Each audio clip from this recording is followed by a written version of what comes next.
the ball game. Take me out with the crowd.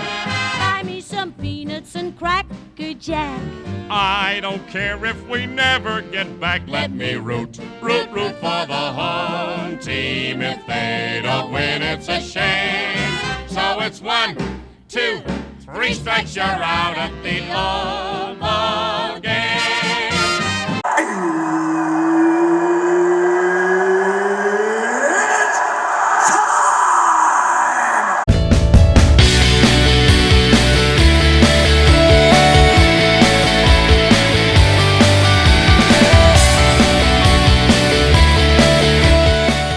Welcome to the show. You are 1-on-1 with Wes the Sports Guy here on YouTube, BitChute, and Rumble, and online all the time at westhesportsguy.com. Make sure you bookmark that site if you want to get the previews for the upcoming Major League Baseball season. All 30 teams in Major League Baseball will be previewed at westhesportsguy.com when the season starts here this spring. Full 162-game season is coming down the pipe in Major League Baseball. Also, if you want to get all the social media links, all the places that you can find your favorite sports guy on the World Wide Web at westhesportsguy.com. Getting right into it, the topic of a stupid nature having to do with an NBA owner and the national anthem. Are you crazy? Or just plain stupid? Stupid is stupid does, Mr. Blue. I guess. Stupid! You're so stupid! So basically, the long and short of it is this.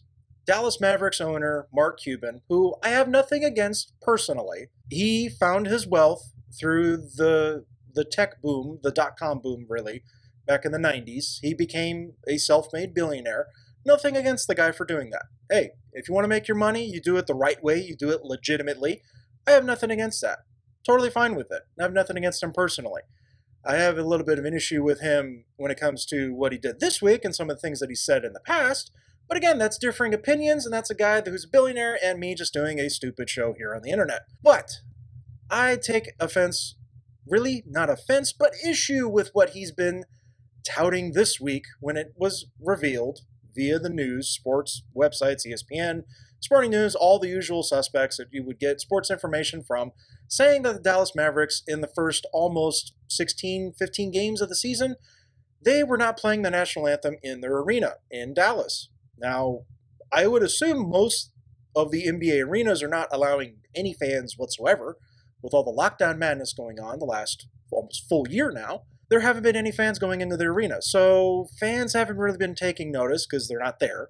Players don't really care because they're making lots and lots of money playing the game itself. They don't really care about if the anthem's going to be playing or not.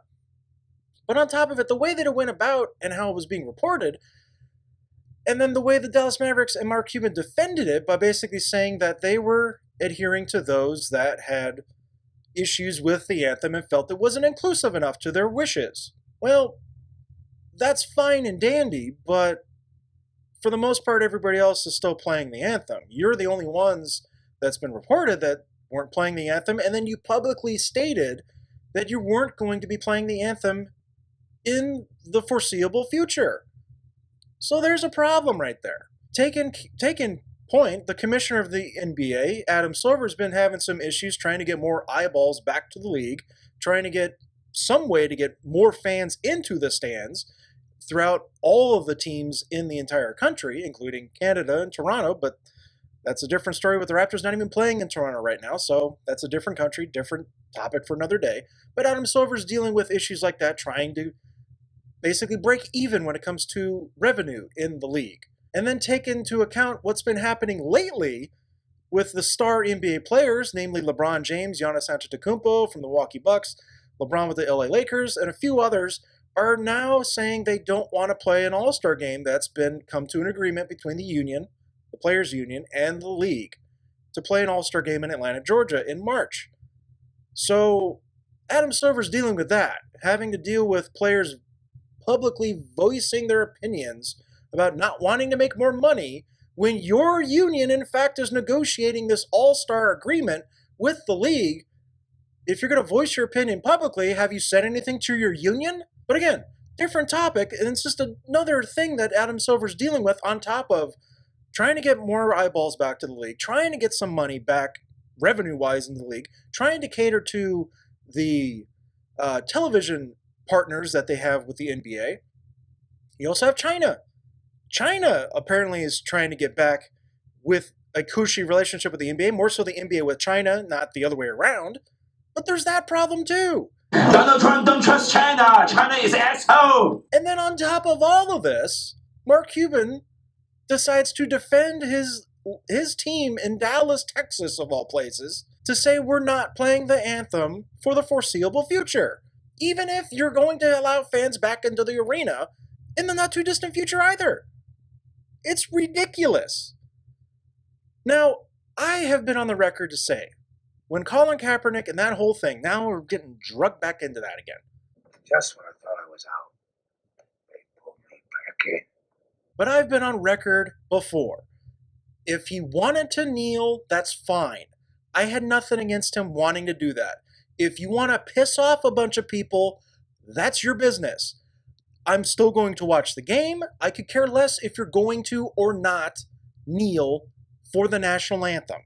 I don't care. I personally wouldn't do it. And to take Colin Kaepernick at his word, when this whole thing started back in 2016, when he was not the starting quarterback to go into that season, he said, not quoting him verbatim, but he did say that because of what he believes the flag stood for is why he was protesting the anthem. It was about the flag, nothing else, according to Kaepernick, when this whole thing started. Then it divulged into a completely different argument about military, about the anthem, all this other stuff. But Kaepernick said in the beginning, it was about what, to him, the flag stood for. That's why he did it. Taking him at his word, looking at what he's gone through now, if he does not want to play football, that's his business. He's had some opportunities to play football. He's chosen not to play football. That's his business. Which, if you do feel sorry for him, let me just point this out. According to various sources, take them as you will with the internet, if you just Google Colin Kaepernick's net worth, it's estimated that his net worth is close to $20 million. That's taking into account the money he did make while playing in the NFL, assuming he still has a chunk of that money left, but he is also in with a very cushy agreement with Nike, which also, again, has some problems with China when it comes to the making of their products using slave labor in China, allegedly. Wink, wink. We all know how that goes. But to go back to the anthem thing with Mark Cuban, the NBA then, the next day, after Cuban said what he said publicly through a statement with the organization, the NBA then put its foot down and said all teams are playing the national anthem regardless of what a specific team wants to do. Done. Over with. So, this whole thing came about for no reason whatsoever other than somebody inquired about it, somebody responded in kind saying this is what they planned on doing, and then all hell broke loose. So, going forward, for the likes of Mark Cuban, who was also one of the people on Shark Tank, if that show is ever going to come back on TV, he's going to lose a lot of money. Is it going to really affect his bottom line? Probably not. I mean, the guy's a billionaire. It's money that you or I will probably never see in our lifetimes. And the same thing goes with Kaepernick and how much money he's been making too, with specifically the Nike agreement. But a lot of this could have been avoided by just simply stating your opinion in a way that doesn't piss off everybody, because in the long haul, you're pissing off customers who will or won't come to watch you play a simple game. That's what it is here. Mark Cuban could have avoided this, not really to tie this back into Colin Kaepernick, but Colin Kaepernick has many opportunities as well. I've said that many times. I've done a video on this as well. Check the archives at YouTube, BitChute, and Rumble. Make sure you subscribe, hit that bell, leave a like, leave a comment, all that stuff. But here it is, nail in the coffin. We're done with this. If you're going to do this stuff, just understand and realize you're going to piss off a lot of people, and you're probably going to lose a lot of money in the process of that. So, hey, I think Kaepernick's doing okay. You're getting on the cover of GQ. I think that's fine and dandy for yourself.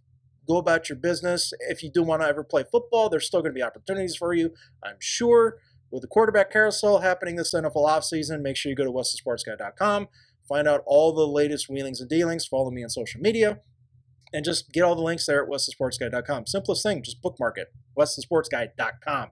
Thank you for tuning in. Make sure you subscribe, hit that bell to get notified when all the latest videos are posted on this channel at YouTube, BitChute, and Rumble. Again, bookmark whatthesportsguy.com for all things of your favorite sports guy here on the World Wide Web, and I will see you next time.